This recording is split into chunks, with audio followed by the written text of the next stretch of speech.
Bring in Matthew Whitaker. He's a former acting attorney general. Do we have the attorney general? There you are, sir. Good to see you. Good to have you. Hi. Let me start here. And what do you think a special master should be assigned to review the documents collected from Mar-a-Lago? I do, and the real reason we need that is because I think after several steps in this investigation, we need to bring confidence not only for the American people, but I think the FBI needs to sort of have some credibility in this investigation, and a special master that's well qualified, that'll be an independent third party, an arm of the court to look through these documents to see what's there, I think is important. And I only have to point to the passports being grabbed as part of this search warrant.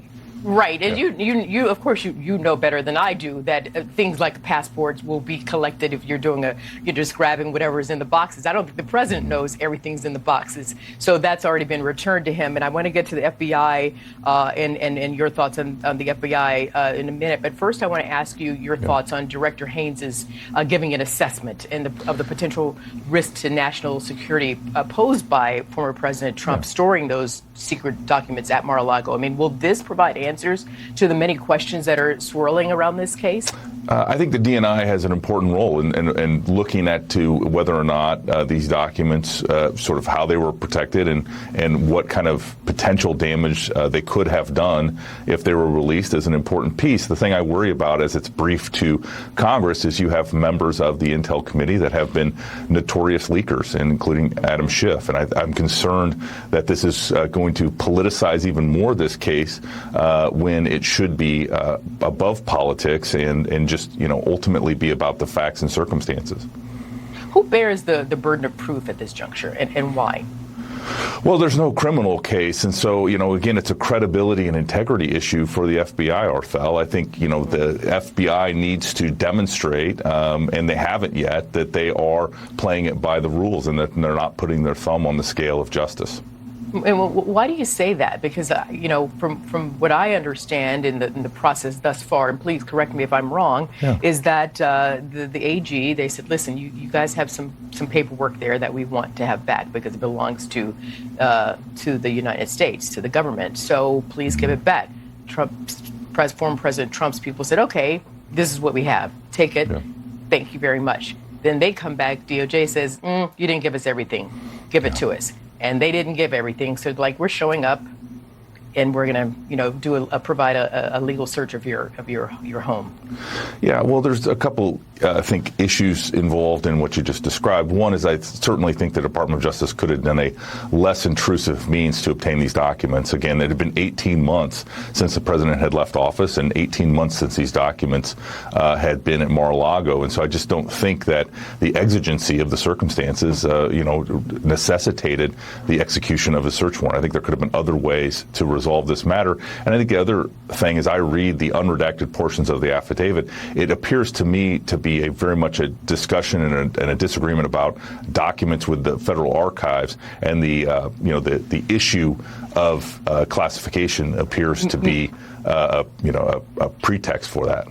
What is the responsibility of the former president and his legal team? Well, obviously, there are federal laws that are applied here to presidential records. There was a legitimate disagreement. And then on the classification, the president and his team have said publicly that these documents that were at Mar-a-Lago had been declassified previously. And so, again, this is all going to resolve ultimately, and we will know all the facts. But everything that I know in my experience as Attorney General and having sat in the chair is that execution of a search warrant at Mar-a-Lago seemed a very draconian step in resolving this issue. Look, there are people who worked for the president, former president, who said that they were not aware of any process that the president, sort of had a magic wand, if you will, and an order to automatically declassify a lot of those documents. But for the sake of time, as you mentioned, there are lots of leaks and everything these days, unfortunately, and this is playing out in the court of public opinion. So it makes a bit of a circus of this. But if you would please underscore the serious nature of the investigation, the allegations, the laws that potentially have been broken, and the possibility of human sources having been compromised. Yeah, I think these are issues that are being talked about, but in this case, there is no evidence that any of these documents ever were taken out of the containers they were in, and by that I mean boxes. And so, as I read everything, as I pay attention to these leaks, which I think are just absolutely unnecessary, and the FBI and DOJ shouldn't be playing this case out in public through leaks. But then President Trump, the former president, he asked for them to make everything public too.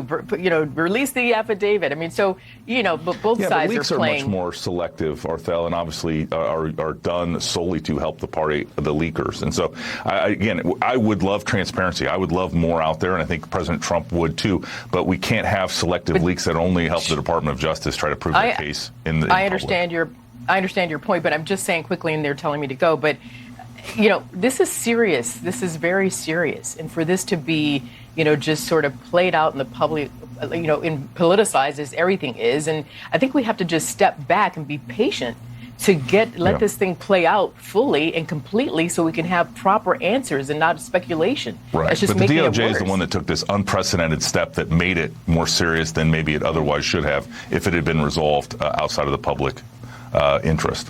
All right. Well, we're going to leave it there because the DOJ said they tried to do that, but former President Trump says they didn't. So there you have it, and that's where we're going to leave it, Matthew. But you have definitely a very expert perspective on this. We'll definitely get you back to discuss this with us. Former acting Attorney General Matthew Whitaker. Take care.